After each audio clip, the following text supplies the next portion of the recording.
Well, I think this is the song that we all need right now, especially what we've gone through over the last almost 2 years. And quite frankly, I need to catch my breath. So we're going to play you just a bit of this wonderful song by pianist and composer Huguette Lavigne. It is called I'll Make You Happy, and then we'll catch up with her. Have a look.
Well, that's about a 90-second sample of pianist and composer Huguette Lavigne's latest called I'll Make You Happy, and she joins us here on the show. Huguette, welcome to the show, and a wonderful piece. My first question for you, as I closed my eyes as well while I was listening to that, because, you can see the love and the joy with some of those visuals, but you can feel it when you close your eyes. How do you convey those feelings of love and joy just through an instrumental piece?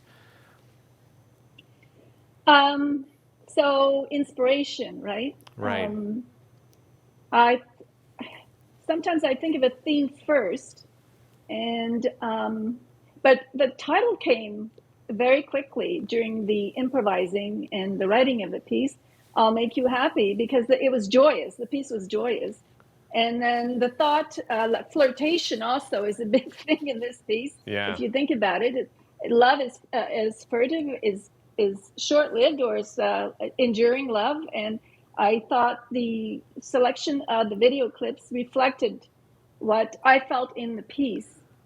So basically, yeah, no, I agree. I had the good fortune of watching it last night before I did this interview today, so we just saw a portion of that. And the way that you compose music in general, I think, is very unique in that you do a lot of improvisation. Maybe you can sort of walk us through that process. Well, there's various ways. It's never the same thing. I could simply go to the piano and start improvising something, or I'm not going to think of a theme as such. Sometimes I'm lying down and a phrase or a melody comes to my mind, and then I go downstairs. Or like the next piece that's coming out very soon was improvised while I was thinking of COVID, basically. Right. And the whole piece was right there recorded, because I put the iPad beside it and record some of my improvisations. So the process is different every time. Yeah, and you don't necessarily always put it pen to paper. It stays in your head and it stays in your fingers. But we were talking off camera, and you were saying that now with software available out there, you would be able to print the piece, which is wonderful, because then you can pass it on to somebody else that loves the piece.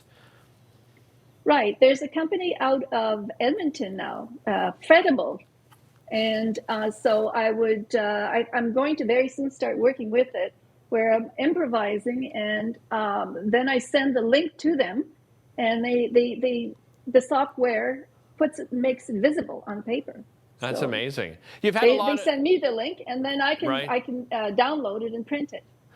You've also had a lot of influences in your life as well. Maybe, Huguette, you can just talk about what some of your influences have been over the years.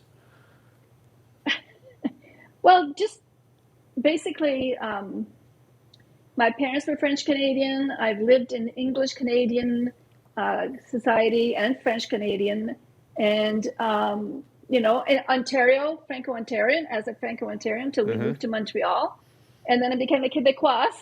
And then I met my husband, Dave Gandhi, from India, and there's another culture thrown in. Yeah. So, and the music, you know, was reflected in all of those influences, I think.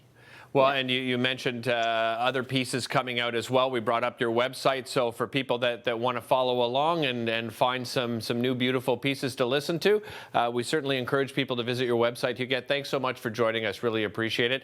Don't go anywhere. By the way, after the break, we're going to be talking about the 29th Annual Ottawa Dragon Boat Festival. It is back.